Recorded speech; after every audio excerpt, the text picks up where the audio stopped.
Bismillahirrahmanirrahim. Assalamu alaikum and good morning, everyone. On behalf of the Institute of Regional Studies Islamabad, it is my pleasure to welcome you all to this webinar on harnessing the power of technology for economic development in Pakistan, opportunities and challenges. As we all know, technology plays a vital role in economic development and its impact is undeniable. Pakistan has great potential for economic growth, and harnessing the power of technology can help country realize this potential. This webinar will provide us insights on how technology can be leveraged to boost economic development in Pakistan. We are fortunate to have three distinguished speakers today who will share their expertise on this topic. We have Dr. Ali Raza, Kashoon, Leeza, and Aisha Zaman with us. I'm sure we all are looking toward the insights and perspective that our speakers will bring today. Without further ado, let us begin the webinar. Thank you, Dr. Ali Raza, Kashoon, Leeza, for joining us. Aisha Zaman will join us shortly. We are excited to hear the speaker's perspective on how technology can be harnessed to promote an economic development in Pakistan can be seen. Before we dive into the discussion, let me introduce myself. My name is Ahmad Farooq. I'm currently heading the cybersecurity program at the Institute.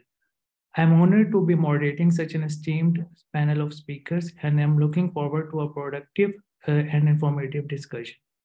As the moderator of this session, let me outline the format for today's discussion. We will start with brief introduction from each speaker, and each speaker have 10 to 12 minutes. And after that, we will go for question and answer session.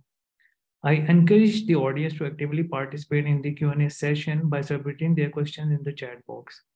Let's now proceed with our first speaker, Dr. Ali Raza.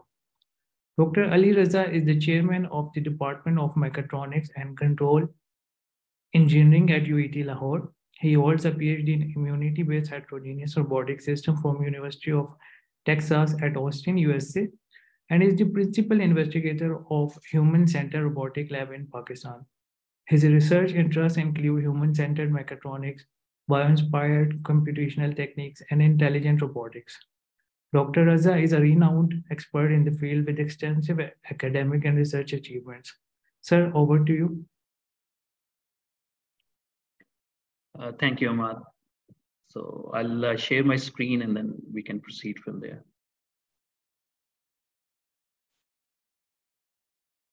Can you enable sharing the screen so that I can bring up the... Enable now, you can share now. All right.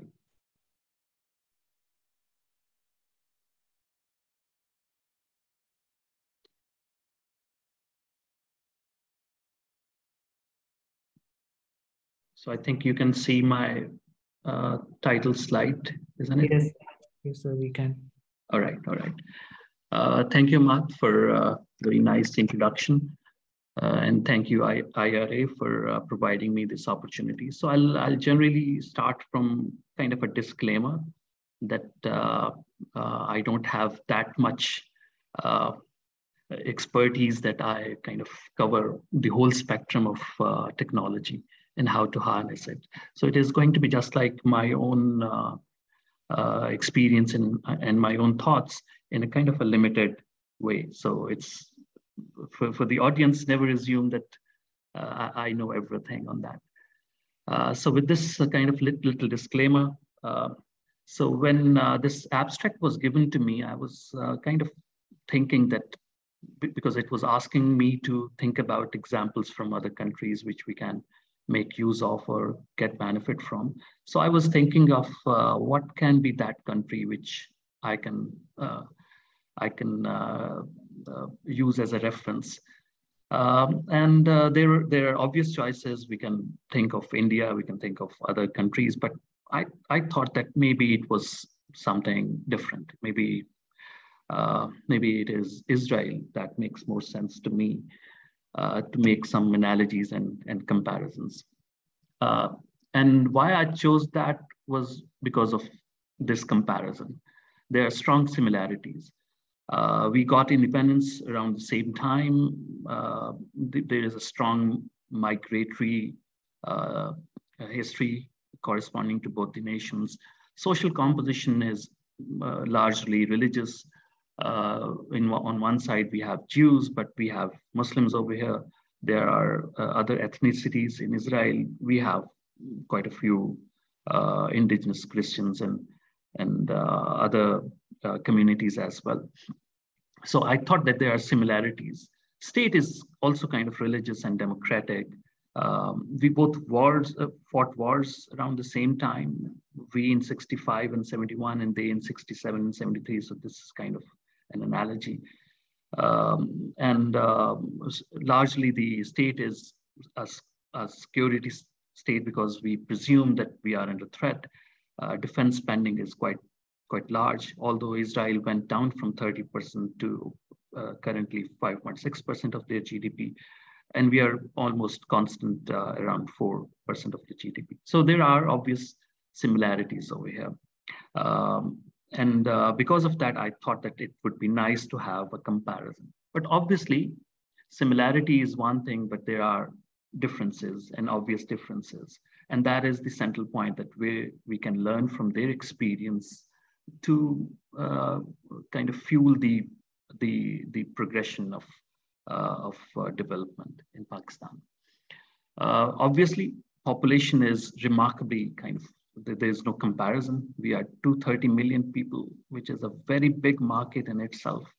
So I think this is not often discussed, that Pakistan itself is a very big market. So if this number of people are given to any European country to sell their product, they would be really happy to find a market in a region which has got these many people. So that's kind of a very big number. There are very few people in Israel, 9.5 million, but the GDP, you can see that they are on higher side and we are on the lower side. Literacy rate, they are really remarkable in there. And we kind of claim that we are at 58%, but actually it is, in my personal opinion, it is the quality education that we have provided. This is only a very limited set that we have served. But what I wanted to more focus on was the number of startups that they have got, and how many startups in these 6,000 are unicorns. We have more than 800, but we don't have big success stories. Airlift is actually a failure story. Everyone knows that what happened to them. And then this last line that I wanted to focus more on was that we only spend $0.1 per capita on startup spending. But in Israel, it is $28,000 per capita. It is 28 times higher than the average spending in USA. So they're leading in this domain. So these are the differences, and that's kind of the central reason that they are called the startup nation, and they're transitioning into scale-up nation title. So the central point that I wanted to bring forward was that we have similarities, but the differences that I've now put forward are really, really big differences. And these differences are where the technology comes in. And then we have to think about what are those central reasons for this big difference. And I kept on thinking that what can be that big central reason. And I was after quite a lot of discussion with my friends and fellows, I was quite convinced that actually it is their human capital that makes the difference. And what is that? Actually, we have to see what is its composition and what are their capabilities and all that. So generally, they use this term chutzpah, which actually refers to extreme self-confidence and audacity. Something like if something is needed to be done, it is needed to be done, and the person is going to do that. It is that kind of mindset.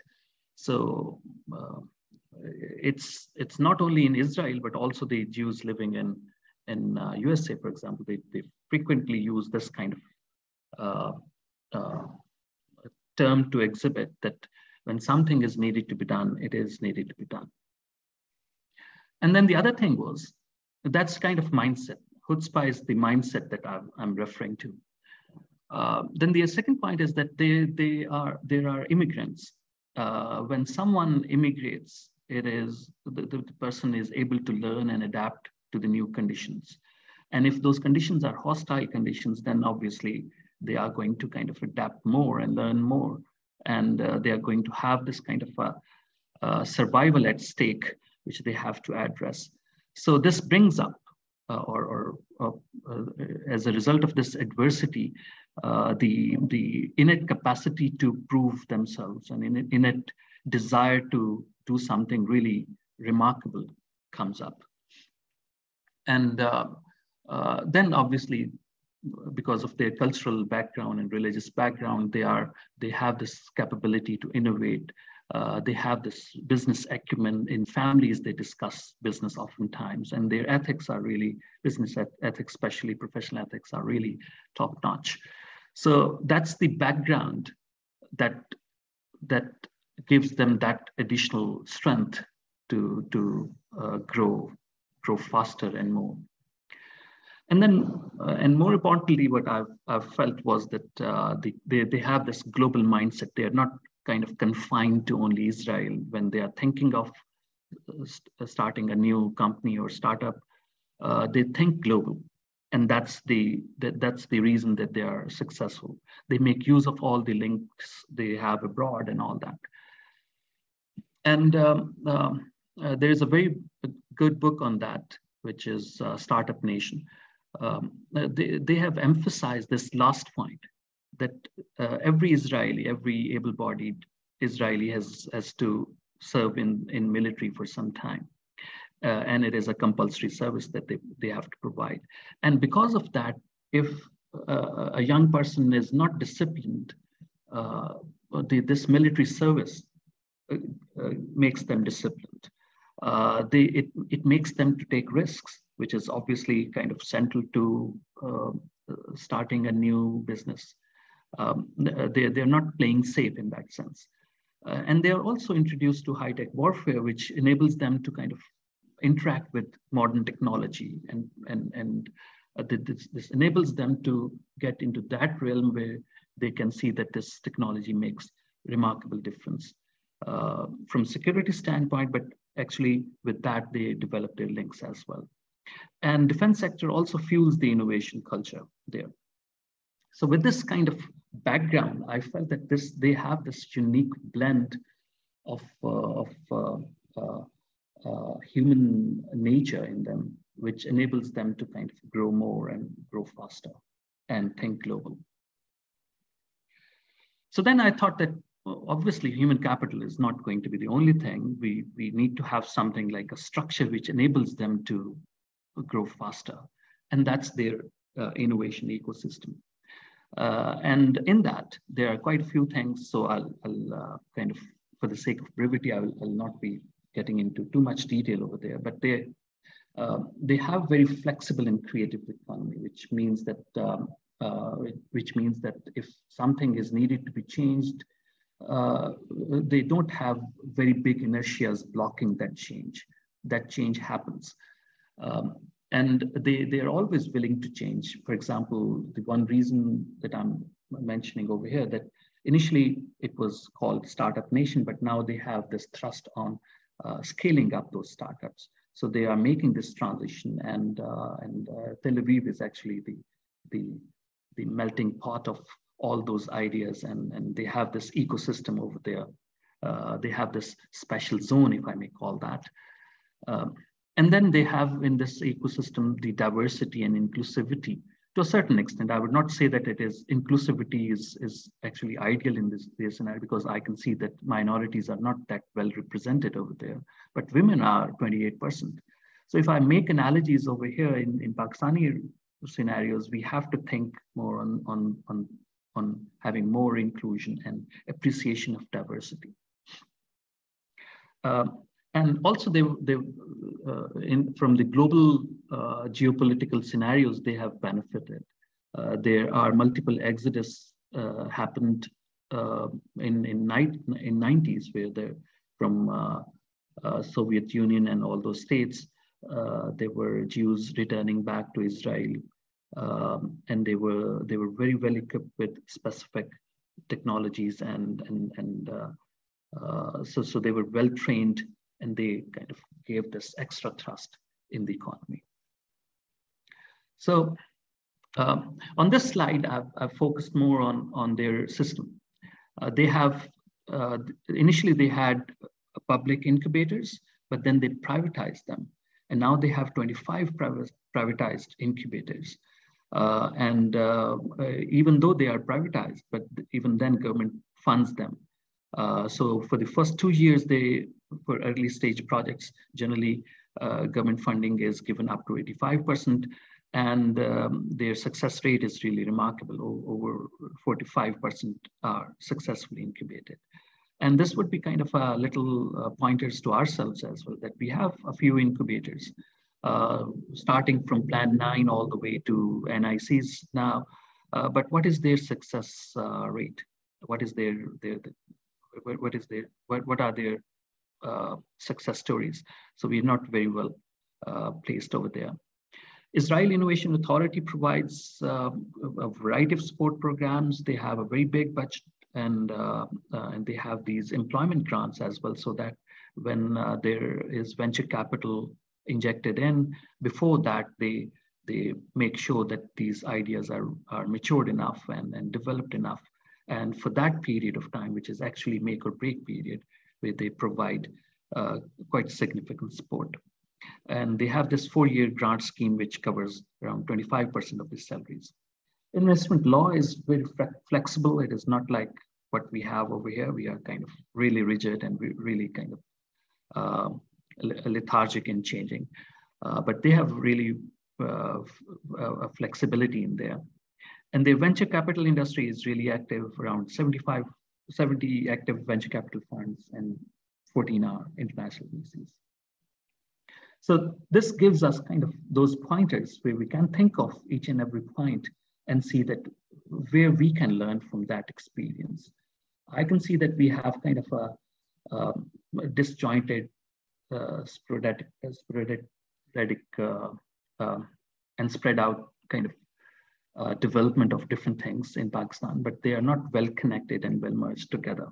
Maybe kind of a synergy is required to make more of it. So the question was, what we can learn from this. So the very first point is that we have to develop the human capital. Obviously, this is primary, the harnessing the power of technology, as the title suggests. Actually, I think this is more related to enabling the human capital and then allowing them to find ways to harness that power of technology. So this is kind of a prelude or a prerequisite to harnessing the power of technology. So that's why I'm emphasizing more and more on this. And maybe it is because I'm coming from a teaching background. So I on daily basis interact with students, quite a lot of students. And because of this 22 years of teaching experience, I'm kind of focusing more on that. But I truly believe that once we enable the human capital, we develop it, then human capital itself is going to kind of find ways, innovative ways to identify opportunities and then make some sense of it. So how we develop this human capital, I think as chutzpah is over there, we have to develop another similar mindset. I call it kar guzro mindset.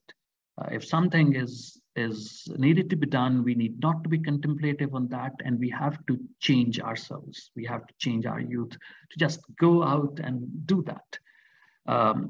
Obviously, there's need to be kind of a preparation for that, but actually, if we keep on contemplating, it never kind of realizes.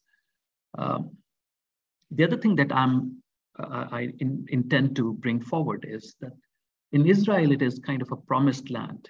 People eventually wish to go there. It is not like Pakistani scenario where everybody is trying to get out of it. And that we need to change. How we're going to change that, I'm not very much sure of that, but actually we need to have some sort of a slogan or something like that, that maybe, let's say, movie bhi aayi hai, मैं पंजाब नहीं जाऊंगी, something like that. मैं पाकिस्तान नहीं छोड़ूंगा और छोड़ूंगी, something like that. So I think we have to develop this mindset that no, we have seen enough, we have kind of experienced enough, but now we have to change ourselves and then in return possibly change the country. And then I think the reason that I took this example of Israel was to have some sort of a little bit of ghairat in ourselves evoked or invoked, and also to have this point raised over here that we have to be really proving ourselves. Something like in Punjabi we say that Sharikan de nakte diva bal ke bikhawe. So something like that. So we have to have a little bit of ghairat, and we have to do this whole activity with strong professional ethics to excel more. And this is where we have to spend quite a lot of time and effort in that. And the other thing is that we have to embrace diversity. Diversity means that if we need to interact with different people coming from different backgrounds, different ethnicities, we need to have diverse teams where we have different ideas coming in from different backgrounds. And from that kind of interaction, we need to see that what can be done, what different kind of product, what different kind of service we can offer. Oftentimes we are individualistic. We just like think about our own selves, and we think of finding a solution which is just like one solution that pops up in our mind, and we just kind of go with it. Diversity gives us that kind of a wider base which excels that product or service that we are designing. And then we have to develop a wider worldview. I generally talk about this in my university. That pre-partition, the city of Lahore, for example, was kind of a cosmopolitan. We had Britishers over here, we had different Europeans living over here, we had Muslims, Hindus, Sikhs, and even within these, for example, Muslims, we had different kinds of diverse backgrounds. So it was kind of a cosmopolitan in its own self. But post-partition, it is just like kind of a monolith kind of city. So we have to develop a wider worldview where people are allowed to go out, meet other people out of the country for some time, come back and have a wider worldview reflected in their work. Ahmad, please let me know if I'm kind of exceeding my time, because in that sense, I'll be kind of... So you have a minute to just wind up, please. All right. Thank you. The other point that I wanted to make was that we have to just kind of build this human capital to envision a radically different future. And this is something maybe if given time, I would have kind of spent much time on it, that what is that radically different future? Maybe I have a couple of slides later on. I'll briefly discuss that later on. And we should be able to take risks. And we need to have discipline, and we need to never accept this mediocrity. And that's something like a constant challenge to me every day, that whenever something is presented to me, I feel that it is kind of not that well cooked. So we have to think about that as well, that when we do something, there must be some sort of excellence reflected in that. And the last point that I wanted to make was to have this design thinking mindset, which is actually, this should be taught from the very first class to our kids, because this is going to give them those tools. And recently I've procured books for my kid who's in class 5. And I was amazed that actually in these books, there is nothing of that sort which introduced them with new technology, which allows them to kind of think out of the box, to have this kind of creative sense inculcated in them, or having this confidence and compassion to kind of solve problems which are being faced by Pakistanis. So have this design thinking mindset, something like this scenario which I'm presenting in front of you. This whole process is needed to be explained and inculcated in the youth. So this this has got this quite a few things in that. So I'll skip that for a while. And Ahmad, apologies for kind of extending. So I'll just take a couple of minutes more, if you allow me. All right. So any idea which is to be presented, I think there must be some sort of a screening process. And I think every idea should be compared on these three avenues. Is it human desirable? Is this technology viable from the business standpoint? And if whether it is feasible or not. So these three, when combined together in a right balance, gives us that sweet spot which allows any service, any technology to have a successful future. So we need to kind of give them this kind of scenario. So on one side, I feel that we have to give them those set of tools which allow them to identify opportunities, to find those opportunities. And I think, in my personal opinion, it is just like this kind of horizons that we have got over here. And on one side, we have the solutions which are kind of really from scaling standpoint. Let me give a pointer over here. On this scale, you can see that we have these existing solutions and moving on to have new solutions. On the vertical axis, you can see the existing needs or markets which are moving all the way to new markets. So generally these horizons, which are Horizon 3, are going to have much more success in them or much more potential in them. So in my personal opinion, it is important that we have this identification of those opportunities. And maybe in question and answer sessions, I can spend some more time on that to give a few examples on this line. And so I'll just skip this, and maybe I'll discuss that later on during Q&A. So these are a few segments that I've listed down, and I think we have to give more focus on that. And I've skipped some obvious choices because I was focusing more on having some sort of a hardware supporting this software. So this was kind of mindset that I was using while identifying these segments. And there is a reason behind that. And the reason is that actually I've interacted with quite a few modern software houses. So it's the current thrust that I feel that there is some sort of a hardware and multidisciplinary arrangement that gives them that freedom to find new avenues and new opportunities. There are certain challenges. So Ahmad, I'll stop over here. Maybe I'll discuss later on during question and answer sessions.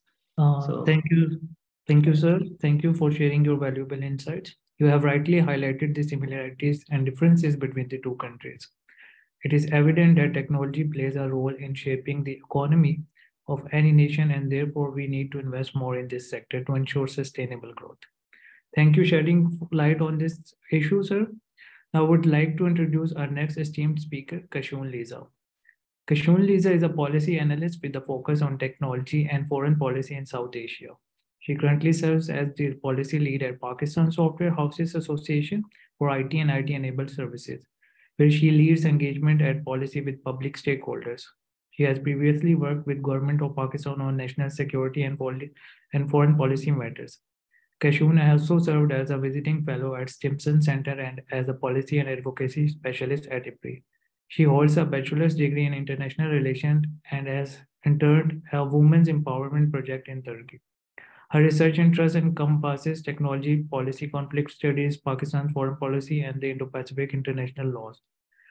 So with this brief introduction, I would like to hand over the floor to Kashoon. Thank you, Ahmad, for having me, and thanks to IRS for hosting this very timely webinar. And it's good to be back in the think tank circle. Feels like home. But just jumping on to our very important topic today, and which is that how could we use technology sector's potential to sort of drive Pakistan's economy? And, it's so important that in times of crisis like these, that, and the reason I say this is because the think tank circle is no alien to the fact that Pakistan is going through a serious economic crisis. And we've been trying to dodge the risk of default, but every quarter since the last year, we become exposed to the vulnerability of it. And in times of crisis like these, there's a serious need to reflect and look towards non-traditional sectors, which could pull Pakistan out of this mess. And before I sort of, explain on how technology sector could do so, a point or two about Pakistan's economic framework to set the context. One important, element about Pakistan's economic model is that it is inherently flawed. And it is in economic crisis like these that we're given the opportunity to sort of deliberate about it. Every time that we're hit with such economic issues, the first thought that our policymakers have is to immediately exercise import substitution. So, look back in hindsight, the State Bank and other regulatory authorities, they started putting import bans, LC restrictions to ease the pressure on the current account. However, if you sort of flip the coin and look on the other side, the current account can also be eased through export promotion. So a self-sustainable and mature economic model would prioritize sectors which would allow increase exports, increase the inflow of revenue and foreign direct investment.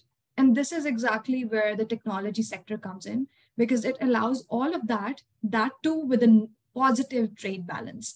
And, for audience that who do not understand this, IT is the only sector which has 77% trade surplus, which means that the imports of the technology sector is negligible to the exports that they're bringing into Pakistan.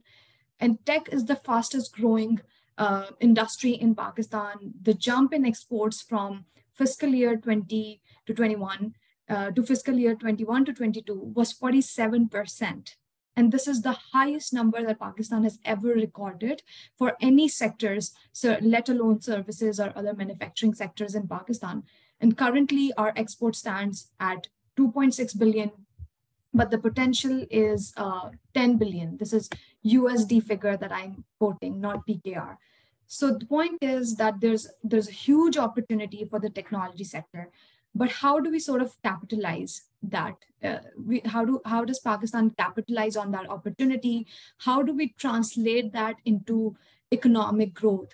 And for that, Pakistan needs a very mature tech landscape, which is complemented by support policies. Dr. Ali was, drawing a comparison with Israel. And I say this to my colleagues more often, that we are having sort of this conversation about technology currently now in 2022, whereas countries like Israel, countries like Malaysia, India, they have had these conversations back in 1980s. They started introducing models like STZs. And now they're seeing the dividends. For instance, India is seeing the dividends of the STZ model, which was introduced in 1980s, now in the form of USD 180 billion export revenue. So that sort of organic growth was supported through policies. And, and we already have, this is not like something we're not having this conversation which is out of the box thinking, which is something new. We're not doing any AI related conversation which hasn't been done by the world. We already have precedents on that. Look at our neighbors. India has 27 policies. Bangladesh has 20 policies which are dedicated to its tech sector. Pakistan currently has only 6 support policies. So you see the comparison over there. So question in point is, how do Pakistan become a favorable tech destination for the world? And for that, we need to have like a regulatory environment, which is a business friendly environment.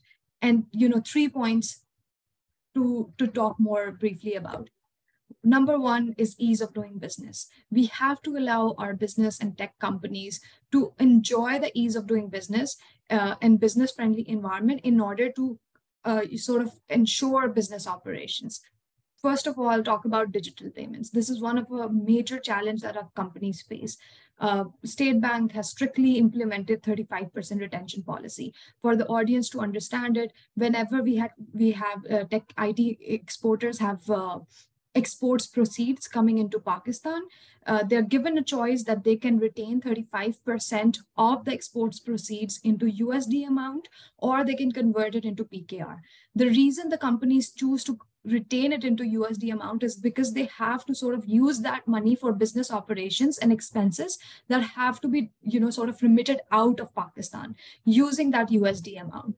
But what State Bank, I would say that this is a lack of understanding on the policy sector, because there's so limited understanding on how the technology sector runs. We recently had a round of discussions with the Prime Minister office on the Forex retention. We were sort of pitching State Bank to increase 35% to 50% because there are a lot of expenses that need to be fulfilled, and 35% does not allow that. Instead of that, what State Bank did was that they issued a circular for the strict implementation of 35%. Commercial banks misunderstood it, and they started forcing the companies to strictly retain 35%. My point is that the lack of understanding both at the policy sector and also as well as at the commercial bank side create challenges and hinder the ease of doing business for tech companies. How do we solve that? For that, the government has to work with the tech enthusiasts. They have to work with the tech companies. They have to work with the tech industry leaders and sort of take in their opinions, take in their policies and implement them and direct them towards to make a very healthy ecosystem. Point in case is recently we have had in the rounds of discussions with State Bank and Prime Minister Office that I earlier quoted, we have asked State Bank to sort of add additional payment categories so that the tech companies have this sufficient space to sort of remit funds out of Pakistan. Case in point is the gaming studios in Pakistan. The gaming studios make commercially viable kits, gaming kits, which are basically put on publishing platforms for the world to use. But even if they have the commercially viable kit, that kit has to be marketed globally. And for that, you need marketing advertisements. You need to sort of, hire global marketing agencies to sort of put your games on the publishing platforms. All of that come down to the one point, which is digital payments, remitting money out of Pakistan. State Bank, the government would sort of think that people are sort of pushing their money out of Pakistan because they would sort of think of this scenario as being unpatriotic, but this is not. So you're in comparison, whereas you're bringing like 50 million into Pakistan, you're just remitting 5 million out of Pakistan for the business operations. So the point is that there are challenges in the ease of doing business. How could Pakistan sort of, and the government sort of improve that, create a single window operation, create automated digital platforms for processes, for payments. Second point is the cost of doing business. Currently, the cost of doing business for any average company ranges from 50 to 70%, depending on the services and the business model they're offering. And the taxation policy has changed thrice in the past 3 years. In 2020, we had tax exemption, which was supposedly till 2025. 2021 comes up, there was tax exemption was replaced by tax credit. And 2022, it is further replaced by final tax regime. This uncertainty in the policy ecosystem discourages and deters investors and even local tech companies to sort of, run their business operations within Pakistan. Similar, and then if you think about good developments, it's not like I'm only pitching in challenges. If you think about good developments, just last year, Pakistan's government gave an exemption on capital gains tax for the VC startups. Such policies place Pakistan favorably on the global tech landscape. And why do I say that? Because VC fundings are generally considered high-risk investments. And in Pakistan, we, prior to the exemption, we had 29% tax on it, on VC fundings. So then, as Dr. Ali was saying that airlift, sort of shut down, it was seen as a failure case. I would say that I would humbly disagree. I would say it's not a failure case. It's just how the startup ecosystem works. Some startups fail, some startups grow into profitability, and that is how the ecosystem runs. Some startups are bound to be failed. This is how ideas come up, new ideas come up. So, startups, only 15% of the startups have the chances of scaling into profitability. So when VC founders are sort of investing into startups, that too with a 29% tax on it, they consider Pakistan as a high risk destination. So with exemption on the capital gains tax for VC startups, you're sort of pitching Pakistan as a destination which has good taxation incentives. But moving on, in terms of in terms of this regulatory framework, there's a critical need for Pakistan to introduce a data protection framework. We currently have a data protection bill, which was passed by the Ministry of IT and Telecom. It's the 2021 bill, which is quite comprehensive. It talks about data privacy. It talks about CERT, which is the National Response Framework. It talks about digital sovereignty, everything all on paper. Unfortunately, 2021 and 2018 bill, both of these are bills and not laws, and this creates challenges for the private sectors. So I'm approached on daily basis by a couple of tech companies who are our members, and they want to, they have clients in UK, they have clients in Europe, in US, who basically ask them to cite clear, specific data protection laws. And herein comes the challenge for us, because we only have bills and we cannot cite implementable laws in the contracts. And this is where data protection issue is a hot issue for countries around the world, but Pakistan certainly does not have a model for it. We lack the data governance model. So in nutshell, what I'm trying to explain is that regulatory unlocks could help tech sector realize its economic potential, because then you sort of pitch yourself as a destination which has business friendly rules and regulations. But I would say, I don't want to take more time. I would say that an important element in that is, as Dr. Ali Raza was took a lot of time to explain in detail about the human capital. And human capital is an essential ingredient for Pakistan.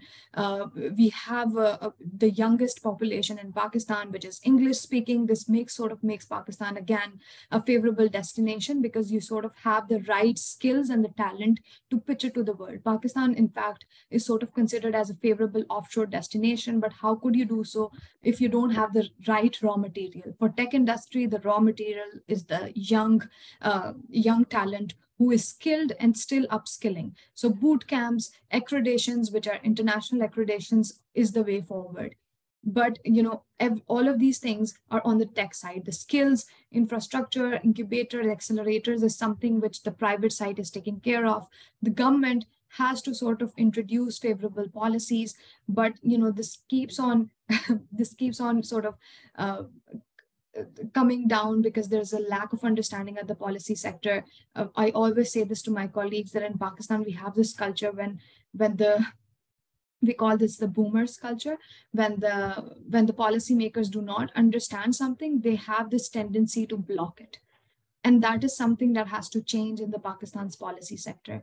I would end with the analogy. There's a great story which says, and I would explain, I would sort of build the analogy of the technology sector in Pakistan with that story. So there was this man who was on an island, and he wanted to cross the river and go to the other side. So for 10 years, he sort of built a boat, A to Z, to sort of cross the river. But when he crossed the river, there was a desert beyond it.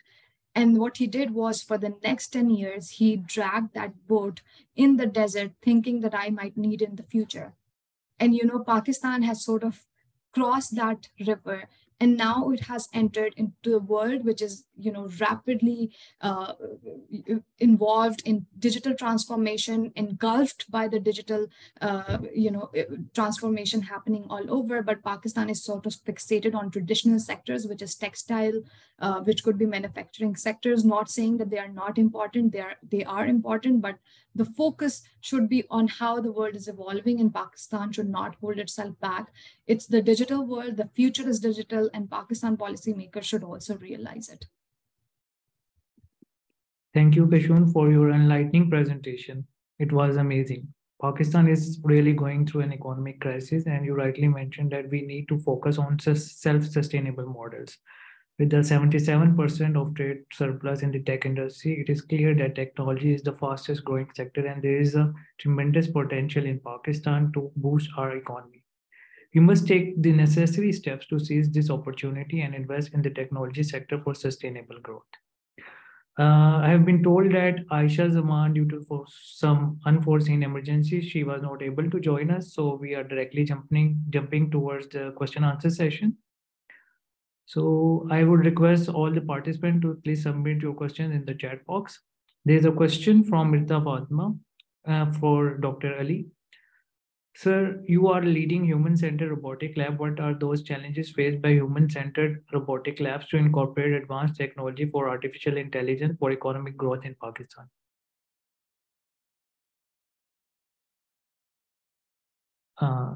Dr. Ali? Thank you, Mark. I've seen this question. So I think the challenges that we have faced were not like, these were not macro challenges. These were micro challenges, all combined to have a very big toll. So if I just mention it, that we were trying to develop indigenously these industrial robots in Pakistan, which has got both the hardware and software part to it. So, and also because this is from my background, that I'm coming from Mechatronics side. So that's why whenever I see things or I wish to develop things, these have both the components in them. So what we felt was that funding was not available. So we had to find kind of different ways to acquire that funding.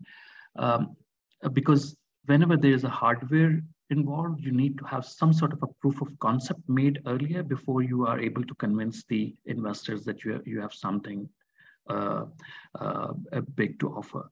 But when we got that funding was coming from Planning Commission, and this was the National Center for Robotics and Automation. Through that, we got that funding. So this funding was made available to us in kind of episodes.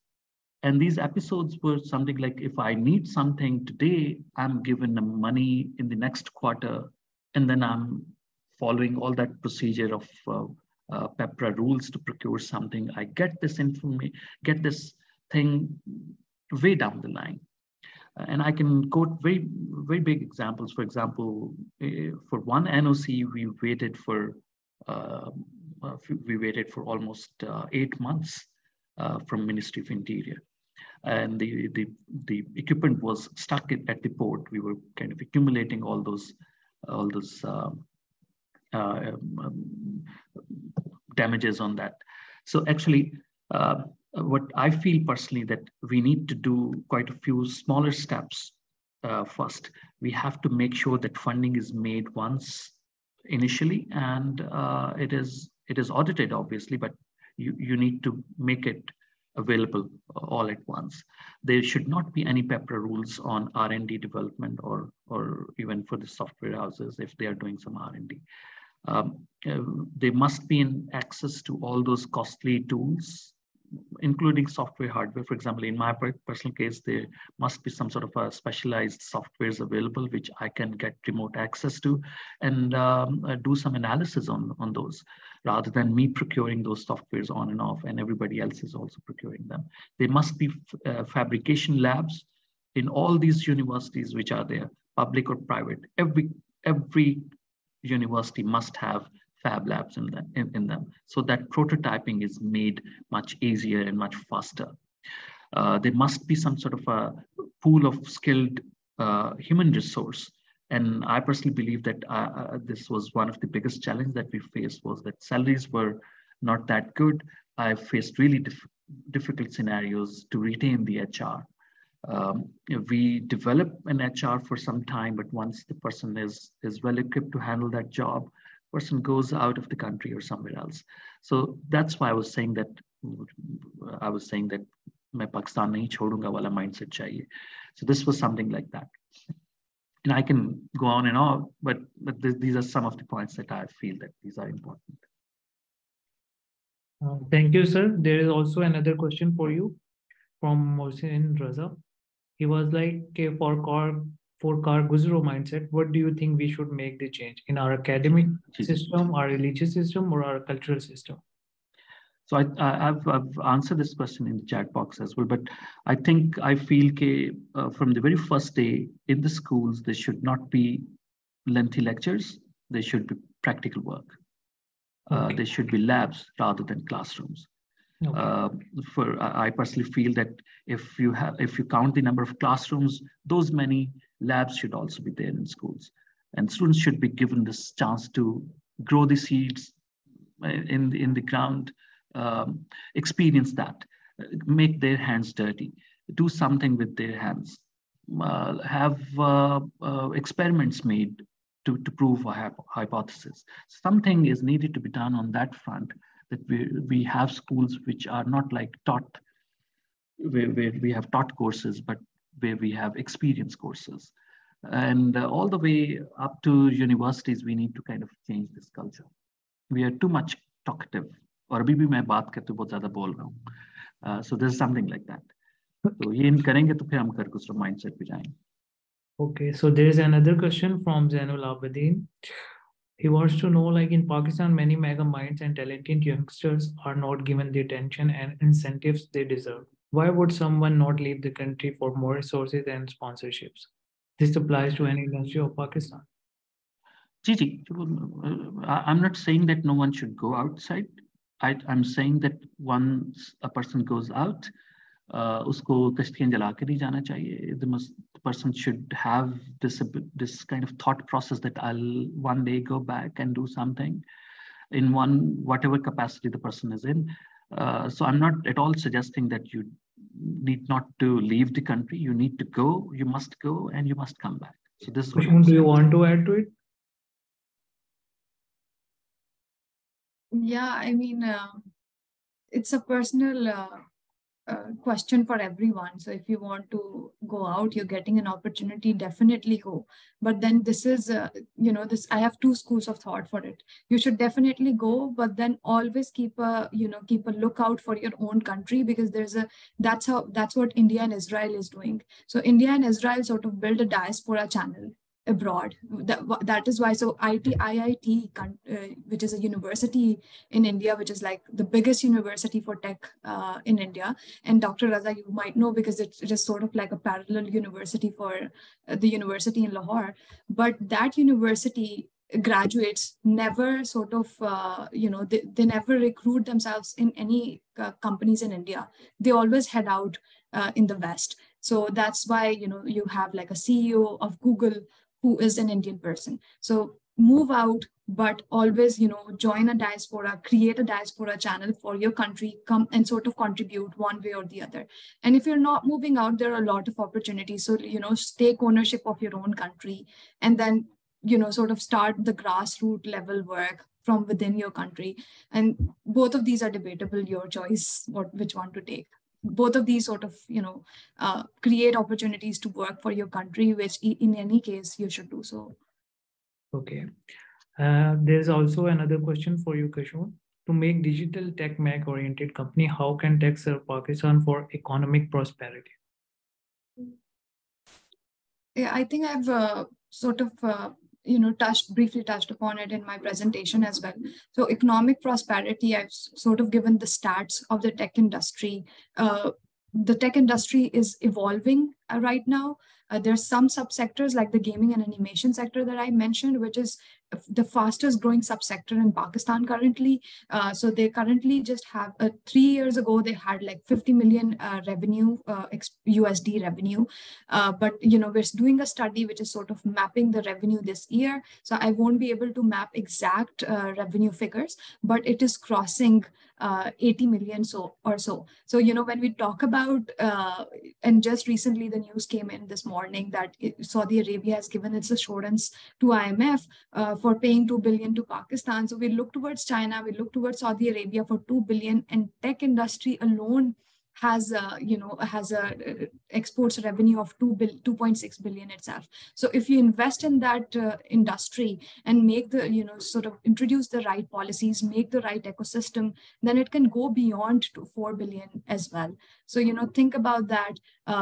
Gaming and animation industry is just one example. There are other sectors like Web 3.0. Pakistan essentially is a services sector. We haven't yet pivoted towards product sector. We're trying to sort of create that as well. But, imagine if the services sector can do that much, then what would the tech product sector sort of bring, the kind of revenue they would bring into Pakistan. So the opportunity is great. We just need to put in the right ingredients. Okay. There's also another question for you, Kashoon, from Mariam Akhtar. What are those 3 to 4 immediate impact interventions that are needed as regards to facilitating the ICT tech sector to boost and contribute our present economic situation at this point of time? In your discussion at the PMO, can you update with us the feedback or progress so far? Yeah, so 4 items primarily we pitched to the Prime Minister office. It was ease of doing business, again, as I said, digital payments, tax regime, the data protection model, the single window operation. Then we also pitched the skilled talent, which is the talent development, the skill development programs that sort of government also supports us in doing so. The previous government also supported. We also pitched infrastructure enablement. So you would know that special technology zones authorities, already operational, but the zones are not so conducive for the tech companies. We have a very marginal representation of tech companies in these authorities. They were essentially special technology zones, but they don't really reflect the tech services at the moment. So we've been, pitching some ideas along that. I won't be able to share details, but we also suggested Brand Pakistan. Brand Pakistan is generally an idea to sort of globally pitch Pakistan as a favorable tech destination. So while we're doing homework for introducing certain policies, we're also sort of pitching them to the world to sort of come to Pakistan, open their head offices here. For instance, companies like Systems and Texel, these are, largest exporters, Abacus, but these are, US-based companies or Europe-based companies. We are also supporting, so Dr. Ali was talking about PEPRA rules and how challenging it is for a local company to procure projects. So we also pitched certain regulations under the head of local Brand Pakistan, which is a local product innovation scheme. So, and all of these processes are still going on. We've had like 2 meetings with the Prime Minister office. We've had some meetings with the relevant authorities like the State Bank, FBR, PEPRA, for instance, STZA. So a lot of progress is going on. For instance, I earlier shared that how gaming industries have to sort of remit funds out of Pakistan for putting their games on the publishing platforms. This is something that has already been done by the State Bank. I just, 2 weeks back, I was someone from a gaming industry, a huge tech giant, called me and told me that, the services are going just fine. They were able to remit funds out because now they have an additional category which says gaming expenses. So, so the progress is still going on. We cannot imagine that we'll be able to see the dividends in the immediate next year. It's a long process, so it will go on for a while. Thank you, Kashoon, and thank you, Dr. Ali. As we approach the end of our discussion, I'm honored to invite Ambassador Nadeem Riaz to share his concluding remarks. Over to you, sir.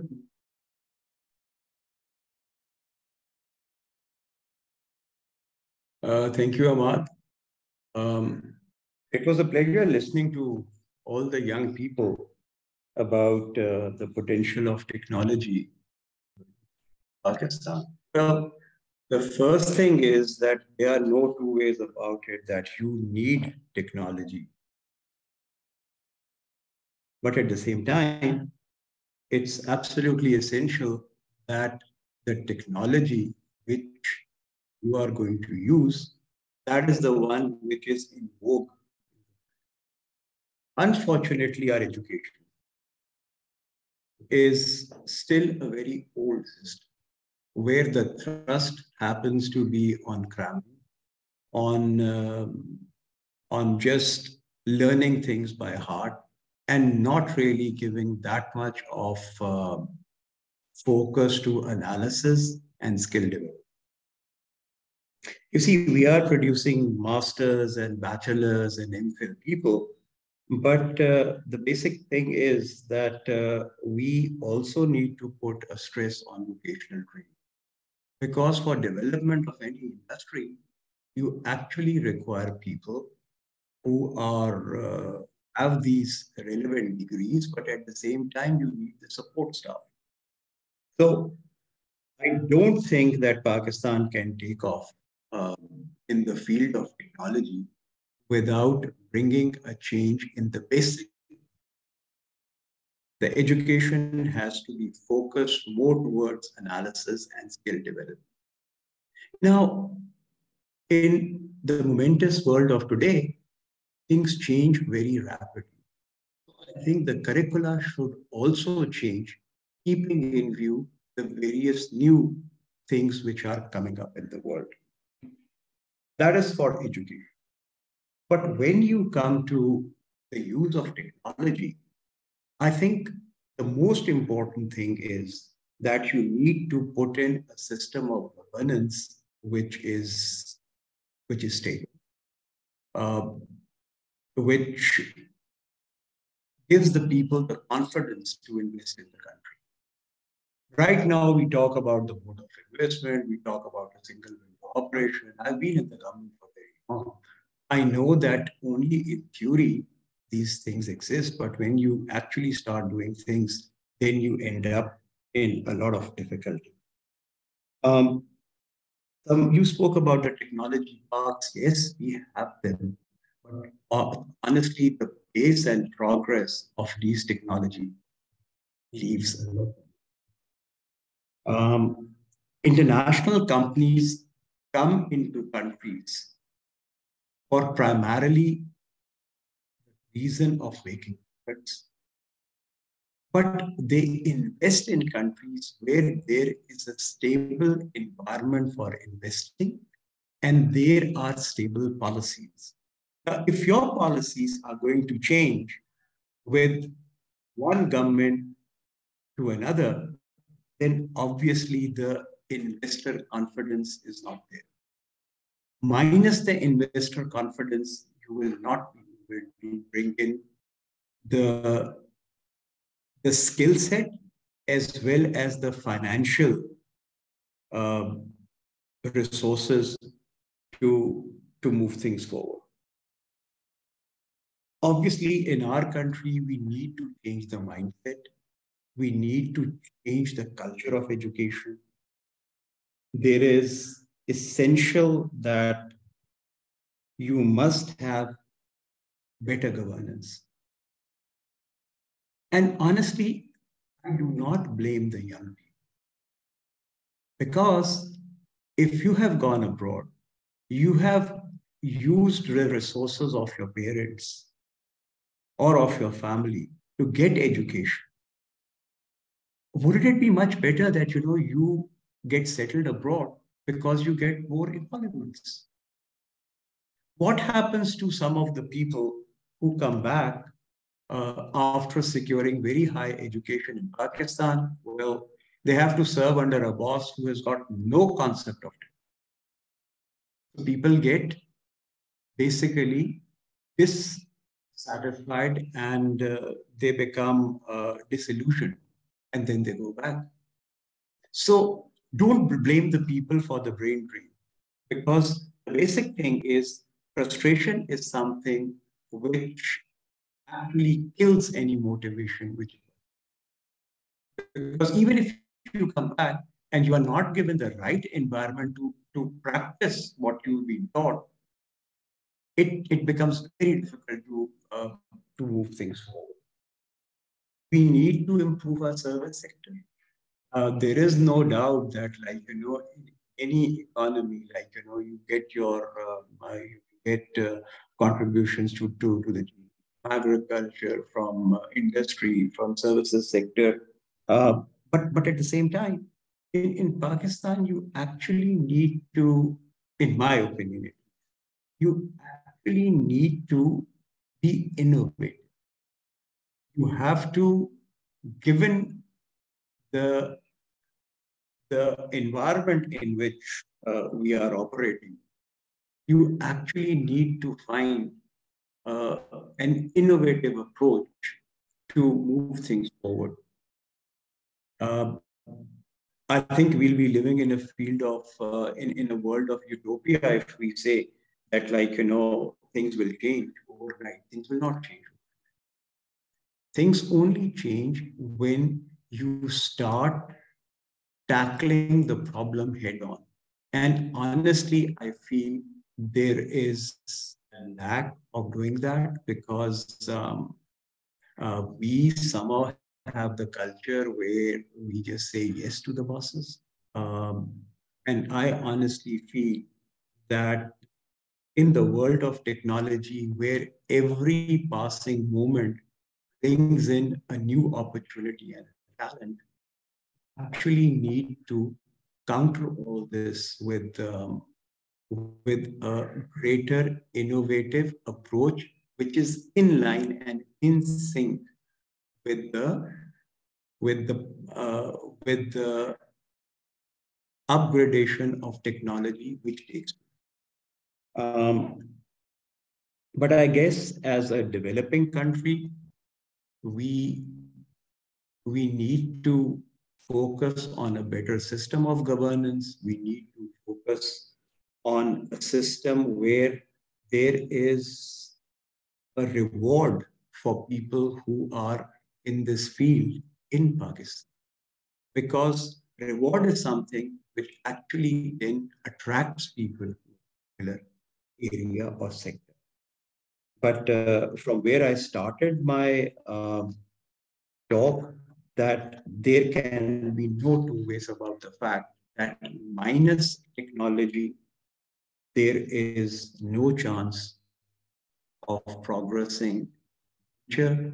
Because if you look at technology, I'm not talking about space, I'm not talking about cyber, I'm basically talking about even the basic things like, you're talking about agriculture, you're talking about industry, you're actually talking about construction. Unless and until you don't bring the new technological approaches, will always be putting in more resources and getting, yes, lesser returns. So there has to be an overall change. And I think the change starts basically from our education. It was really a pleasure listening to all the young people. And the Q&A was very interesting. But once again, I would like to say that, like, brain drain will take place unless and until you have an enabling environment in your country which compels the young people. Because, it's all very well to say, we are people who really love our country and all, but all young people want to make it big in the world. So unless and until you have an enabling environment, unless and until you have better governance, I think we will always be up with the challenge of being the young brain. But by the way, let me tell you one thing. I studied abroad, and I haven't seen, when I was at university, there was not a single Pakistani. They could compete with the West. So as a country, we are a very resilient nation. We are a nation of people who are extremely, extremely innovative in their approach. It is just that they need the right environment to make this country what it wants to be a major part. Thank you very much. And I'm so happy to see young people making an effort for the country and trying to take things forward. Best of luck to all of you. Thank you very much. Over to you, Aman. Thank you so much, sir, for your concluding remarks. With that, we have come to the end of our webinar. I would like to extend my heartfelt thanks to all our esteemed speakers, Dr. Ali Raza and Kashoon Leeza, and the participants for their valuable contributions and insights. Your engagement and thoughtful questions have enriched our discussion. Thank you all for joining us, and we look forward to future engagements. Thank you so much. Allah Hafiz.